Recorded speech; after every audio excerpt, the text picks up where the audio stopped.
आज नीतीश कुमार जो बिहार में कर रहे हैं उसने पूरी तरह गठबंधन की रीढ़ की हड्डी में कील ठोक दी है और ये कह दिया है कि आज गठबंधन लगभग रूप से समाप्त हो चुका है। कर्पूरी ठाकुर जी को भारत रत्न मिलने के बाद जो उन्होंने मोदी जी का धन्यवाद किया और उन्होंने एक परिवारवाद की राजनीति पर जो नीतीश कुमार जी ने हमला बोला, उससे पिक्चर बिल्कुल क्लियर हो गई थी कि नीतीश कुमार जी क्या कहना चाह रहे हैं, नीतीश कुमार जी को क्या समझ में आ रहा है। जैसे तेज प्रताप यादव ने कहा था कि राम मेरे सपने में आए थे, वो बात कितनी सस्ती वो तो पता नहीं, लेकिन वास्तव में राम नीतीश कुमार के सपने में जरूर आ गए हैं और उन्होंने बता दिया है कि आपको क्या करना चाहिए। नमस्कार, स्वागत है आपका। मैं हूं आपके साथ शेरन। जिस गठबंधन की शुरुआत बिहार से हुई और जिस नीतीश कुमार ने जोड़ा गठबंधन को, आज वही नीतीश कुमार जो हैं वो गठबंधन से अलग होते हुए नजर आ रहे हैं। और वहीं दूसरी तरफ आपके लिए बता दें कि भारत न्याय यानी कि भारत जोड़ो न्याय यात्रा को छोड़कर जो है राहुल गांधी भी दिल्ली आ चुके हैं। और वहीं दूसरी तरफ ये खबर आ रही है कि जल्द ही अब बिहार यानी कि बीजेपी में शामिल हो सकते हैं नीतीश कुमार, अगर वो अपनी सीएम की गद्दी छोड़ दें तो। इस पूरे मामले पर विस्तार से बात करते हैं। हमारे साथ मौजूद हैं संदेश यादव जी, जो कि बिहार की राजनीति को बड़ी गहराई से जानते हैं और एक राजनीतिक विश्लेषक भी हैं। सर, किस तरीके से देख रहे हैं यादव जी इस पूरे मामले को कि जो नीतीश कुमार ये कह रहे थे कि मोदी सरकार को उखाड़ फेंकेंगे, आज वो गठबंधन से अलग हो गए हैं और वहीं लालू यादव की बेटी उन पर निशाना साध रही है। खबर ये भी आ रही है कि अगर नीतीश कुमार बीजेपी में शामिल होना चाहते हैं तो मुख्यमंत्री की कुर्सी छोड़नी पड़ेगी। देखिए, जैसे ही भगवान राम के मंदिर का क्या नाम है प्राण प्रतिष्ठा समारोह हुआ, भगवान राम ने देश के बहुत सारे लोगों को ज्ञान देना शुरू कर दिया और उनको ये बताना शुरू कर दिया कि राष्ट्र किस तरफ जा रहा है और तुमको किस तरफ जाना चाहिए। बात ममता बनर्जी की हो, बात चाहे नीतीश कुमार की हो, नीतीश कुमार को बहुत सही समय पर सद्बुद्धि मिली है और सद्बुद्धि मिलने की वजह से क्या हो रहा है कि वो आज समझ रहे हैं कि बिहार को किस दशा में ले जाना है। अभी तक बिहार में तेजस्वी यादव, तेज प्रताप यादव, लालू यादव के परिवार ने जो बिहार में जंगल राज बनाया, आज उसको संभाल कर सुधार कर आगे ले जाने का समय आ गया है। और ये नीतीश कुमार को पता है कि बिना भारतीय जनता पार्टी के सहयोग के और बिना भारतीय जनता पार्टी के समर्थन के जो वो अब चाहते हैं करना, वो नहीं कर पाएंगे। इसी वजह से क्या है, उनके अंदर ये चीज़ें उत्पन्न हो रही हैं, बार बार वो ये चीज़ें कर रहे हैं। और जो आज कांग्रेस की न्याय यात्रा का जो आज समापन हुआ है, राहुल गांधी जी उसको बीच में छोड़ करके वापस भागे हैं, उसका कारण क्या है? मैं तो आज तक ये नहीं समझ पाया कि राहुल गांधी किसको न्याय दिलाने निकले थे। उन्होंने जब भारत जोड़ो यात्रा की तो भारत टूटा हुआ कहाँ था? पूरा भारत एक है, अटक से कटक तक और दिल्ली से लेके नागालैंड तक, लद्दाख तक, सब जगह भारत एक है। तो राहुल गांधी कौन से देश को जोड़ने गए थे और राहुल गांधी देश के किन लोगों को न्याय दिलाने गए थे? तो न्याय यात्रा छूटना वो अपने आप में बहुत बड़ी उपलब्धि है, क्योंकि उनको ये समझ आ रहा है कि देश के युवा समझ चुके हैं माहौल क्या है और नीतीश कुमार को बहुत अच्छे से समझ में आ रहा है। कल जैसा कि वो कर्पूरी ठाकुर जी को भारत रत्न मिलने के बाद जो उन्होंने मोदी जी का धन्यवाद किया और उन्होंने एक परिवारवाद की राजनीति पर जो नीतीश कुमार जी ने हमला बोला, उससे पिक्चर बिल्कुल क्लियर हो गई थी कि नीतीश कुमार जी क्या कहना चाह रहे हैं, नीतीश कुमार जी को क्या समझ में आ रहा है। जैसे तेज प्रताप यादव ने कहा था कि राम मेरे सपने में आए थे, वो बात कितनी सस्ती वो तो पता नहीं, लेकिन वास्तव में राम नीतीश कुमार के सपने में जरूर आ गए हैं और उन्होंने बता दिया है कि आपको क्या करना चाहिए। यादव जी, आप तो बिहार की राजनीति को बड़ी करीबी से जानते हैं, तो ये बताइए, जो बीजेपी ये कह रही है कि तमाम जो नेतागण हैं बीजेपी के वो बिहार में आ जाएं, वहीं खबर ये आ रही है कि मीटिंग जो है वो बीजेपी की चल रही है, तो क्या बिहार में बड़ा खेला होने वाला है? गठबंधन जो है बिखरने वाला है कि 2024 से पहले? भारतीय जनता पार्टी ने जितने भी उनके विधायक हैं सभी को पटना पहुंचने का आदेश कर दिया है। नीतीश कुमार ने विधानसभा भंग करने की तैयारी भी शुरू कर दी है और अपने कानूनी सलाहकारों से वो राय भी ले रहे हैं। वो पूरा माहौल बन चुका है और राहुल गांधी अपने उस गठबंधन को बचाने के लिए अपनी यात्रा को बीच में छोड़ के आ चुके हैं। जैसा कल ममता बनर्जी के साथ हुआ, ममता बनर्जी ने कहा कि भाई हम किस बात का गठबंधन आपके साथ माने। इंडी गठबंधन का मतलब क्या कि जो सब लोग मिलकर देश को लूटने की प्लानिंग कर रहे थे वो प्लानिंग फेल हो रही है। सब अपनी अपनी जगह अपना अपना काम करने की कोशिश कर रहे थे। नीतीश कुमार जी इस माहौल में जो डिसीजन लेने की कोशिश कर रहे हैं वो बहुत बड़ा डिसीजन है और उनको ये डिसीजन बहुत पहले ले लेना चाहिए था, क्योंकि इंडी गठबंधन ने कभी उनको नेता माना नहीं था और इंडी गठबंधन तो ये चाहता है कि राहुल गांधी देश के प्रधानमंत्री बने। अगर इस तरह की यात्रा करने वाला आदमी देश का प्रधानमंत्री बनेगा तो देश किस दिशा में जाएगा? और आज जो ममता बनर्जी ने कल जो किया, उसके बाद उन्होंने कहा कि कांग्रेस की जो यात्रा है वेस्ट बंगाल से नहीं निकलेगी। आज नीतीश कुमार जी ने कहा कि 30 तारीख को जो भारत इनकी न्याय यात्रा और इनके कार्यक्रम का जो लगा हुआ है बिहार में कार्यक्रम राहुल गांधी का, उस कार्यक्रम में नीतीश कुमार शामिल नहीं होंगे तो बहुत सारी दिशा और दशा इन लोगों की क्लियर हो चुकी है। और भारतीय जनता पार्टी ने अपने विधायकों को रहने के लिए कहा है। और देखिए कल शायद मुख्यमंत्री रहते हुए वो बिहार में प्रदेश में झंडा रोपण करेंगे और शायद उसके अगले दिन आपको पूरा पिक्चर क्लियर हो जाएगी कि नीतीश कुमार जी किधर जा रहे हैं। पहले तो लालू यादव की बेटी जो है वो भी नीतीश कुमार के ऊपर हमलावरती, पर फिर उन्होंने बैकफुट पर आकर जो है वो अपने ट्वीट डिलीट कर दिए।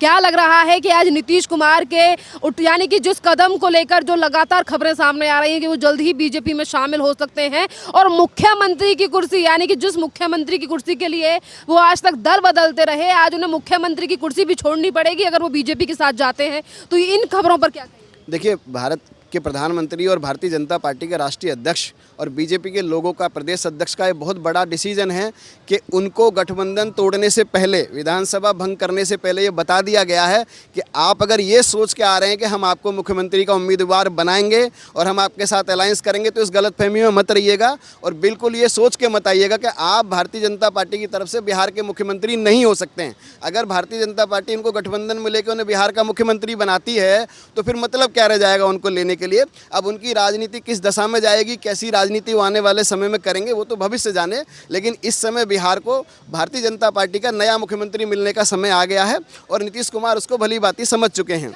गठबंधन जो ये कह रहा था कि एकजुट होकर जो है वो प्रधानमंत्री मोदी को जो है वो उनकी कुर्सी से हटाएंगे, आज महागठबंधन बिखर चुका है और जिस नीतीश कुमार ने महागठबंधन को बनाया आज वो महागठबंधन के किसी मीटिंग में भी हिस्सा लेने से जो है वो इनकार कर रहे हैं। जैसे खबर आ रही है कि राहुल गांधी की भारत जोड़ो न्याय यात्रा में शामिल नहीं होंगे। वहीं दूसरी तरफ ये बताइए संदेश जी कि एक तरफ बिहार की राजनीति में इस मूवमेंट से जो है वो कितना बदलाव आने वाला है, जो बिहार अभी तक ये राह देख रहा था कि कब बदलाव होगा राजनीति में, कि परिवारवाद की राजनीति कब खत्म हो। देखिए, कल जब भारत के प्रधानमंत्री का नीतीश कुमार जी धन्यवाद कर रहे थे तो उन्होंने परिवारवाद पर जमकर निशाना साधा और उन्होंने कर्पूरी ठाकुर का ही हवाला लेके कहा कि कर्पूरी ठाकुर के परिवार का कोई भी व्यक्ति राजनीति में नहीं था, मैं भी उसी प्रथा पे काम कर रहा हूं। और आज 37 साल की लड़ाई के बाद भारत की सरकार ने कर्पूरी ठाकुर जी को भारत रत्न का सम्मान दिया। तो जो ओबीसी का वोट बैंक था पूरा, जिस ओबीसी की राजनीति कर्पूरी ठाकुर कर रहे थे या ये लोग या लालू प्रसाद यादव और नीरज क्या नाम है अपना नीतीश कुमार जी जो राजनीति कर रहे थे, वो पूरा ओबीसी का जो वोट है वो सारा उनके हाथ से खिसक चुका है। कुमार अगर बीजेपी में शामिल होते हैं, एनडीए में वापस आते हैं तो क्या गठबंधन निश्चित रूप से टूट जाएगा, खत्म हो जाएगा? नहीं, गठबंधन तो पहले दिन से ही खत्म हो चुका था। ममता जी चली गई हैं उससे भी खत्म है और नीतीश कुमार के जाने से आप ये समझिए कि गठबंधन का बेड़ा गर्क हो गया, सत्यानाश हो गया और वो पूरी तरह खत्म हो चुका है। अब गठबंधन वाली बात नहीं थी और गठबंधन के पीछे मुख्य उद्देश्य ये था कि जो हमारे परिवार के लोग हैं, जो हमारे वंशज हैं, जो हमारी युवा पीढ़ी, अपने परिवारों की युवा पीढ़ी है, उसको आने वाले समय में राजनीति में कैसे सेट करना है। गठबंधन का मतलब सिर्फ इतना था, राष्ट्र की वहाँ कोई बात नहीं हो रही थी, इसीलिए हर व्यक्ति अलग अलग तरीके से बच रहा था, अलग अलग तरीके से भाग रहा था, अलग अलग तरीके से बहाना बना रहा था। आज नीतीश कुमार जो बिहार में कर रहे हैं उसने पूरी तरह गठबंधन की रीढ़ की हड्डी में कील ठोक दी है और ये कह दिया है कि आज गठबंधन लगभग रूप से समाप्त हो चुका है। तो फिर क्या लग रहा है बिहार की राजनीति में ये बड़ा बदलाव जो है वो लोकसभा चुनाव पर असर दिखाएगा? पूरा असर दिखाएगा। भारतीय जनता पार्टी की पूरी 400 प्लस सीटें आएंगी और भारतीय जनता पार्टी से लोग, देश का जो युवा है वो राष्ट्र को समझ रहा है। इस समय राष्ट्र को जो है लोकल राजनीति से उठकर राष्ट्रवाद की राजनीति करने की युवाओं को। गांधी और कांग्रेस ये कह रही थी कि भारत जोड़ो न्याय यात्रा से फर्क पड़ेगा, पर आज जो है राहुल गांधी उसी यात्रा को छोड़कर दिल्ली आ गए हैं। मतलब यात्रा का असर नहीं दिखाई दे रहा क्या? नहीं, राहुल गांधी जिस न्याय यात्रा पे गए थे इस देश में, वो किसको न्याय दिलाएंगे? इस देश में किसको न्याय नहीं मिल रहा है? देखिए, पहले हमारे यहाँ आईपीसी कोड होता था, फिर भारत न्याय संहिता आई, तो आप किसको न्याय देने निकले थे? आप सिर्फ अपने आप को बचाने, आप सिर्फ अपनी सत्ता को बरकरार रखने के लिए बने थे। जिस समय ममता बनर्जी ने ये कहा कि इंडी गठबंधन का जो नेता होगा, हमारी तरफ से जो प्रधानमंत्री का उम्मीदवार होगा मल्लिकार्जुन खड़गे होंगे, तो उसी दिन ये दिशा तय हो गई थी कि किस तरफ अब गठबंधन जाएगा। लेकिन कल ममता बनर्जी ने जो किया, आज नीतीश कुमार जी जो कर रहे हैं, उससे पूरी तरह पिक्चर साफ हो गई है कि गठबंधन खत्म हो चुका है और अब भारतीय जनता पार्टी का समय। देश के युवा देश के साथ जुड़ रहे हैं, देश के युवा आज एक आइडियोलॉजी के साथ जुड़ रहे हैं।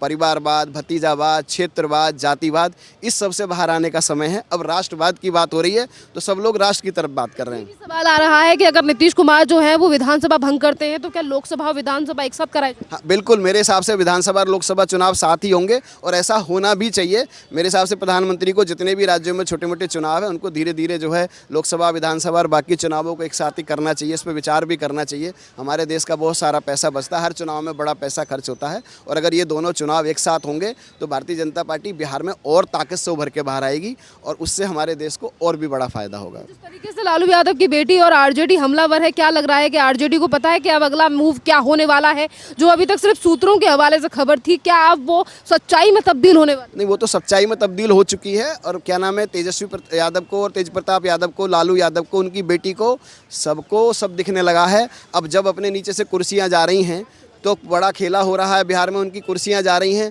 तो जब कुर्सी जाती दिखाई देगी तो कहीं ना कहीं आदमी के अंदर गुस्सा पैदा होता है, और वो उन्होंने अपने ट्वीट में किया, अपनी सोशल मीडिया पे किया। लोकसभा चुनाव के बाद ये पूरा सिस्टम खत्म हो जाएगा। तो लोकसभा में इस बार क्या पलट गया है पाला? पूरा पाला पलट गया। 400 से ज़्यादा भारतीय जनता पार्टी की सीटें आएंगी, भाजपा की सरकार बनेगी और निसंदेह सरकार बनेगी। क्या नीतीश कुमार ने डूबते हुए जहाज यानी कि महागठबंधन से इसीलिए अपना पत्ता जो है वो हटा लिया है, पीछे हो गए हैं कि उन्हें लग रहा था कि महागठबंधन जो है लोकसभा में डूब जाए? नहीं, महागठबंधन लोकसभा में डूब जाएगा। उन्हें ऐसा लग रहा था, देश में जो माहौल है, शायद ये भी लग रहा होगा कि शायद वो विधानसभा का चुनाव भी ना हार जाएं। तो इसलिए उन्होंने ये विकल्प चुना है कि अगर अपने को शासित सत्ता में रहना है तो अपने को भारतीय जनता पार्टी के साथ, राष्ट्र के साथ काम करना है। युवाओं को राष्ट्र की विचारधारा से जोड़ने का बहुत ज़रूरी समय चल रहा है इस समय। और इसके लिए जो आज उन्होंने डिसीजन लिया है, मेरे हिसाब से शाम तक जो है, नहीं तो कल तक उनको, कल 26 जनवरी के बाद विधानसभा पूरी तरह भंग कर देनी चाहिए और उनको 27 तारीख को जो अपना खेल क्लियर करके भारतीय जनता पार्टी के साथ अलायंस में आ जाना चाहिए और मुख्यमंत्री की कुर्सी का मोह भी त्याग देना चाहिए। बहुत बहुत धन्यवाद संदेश जी।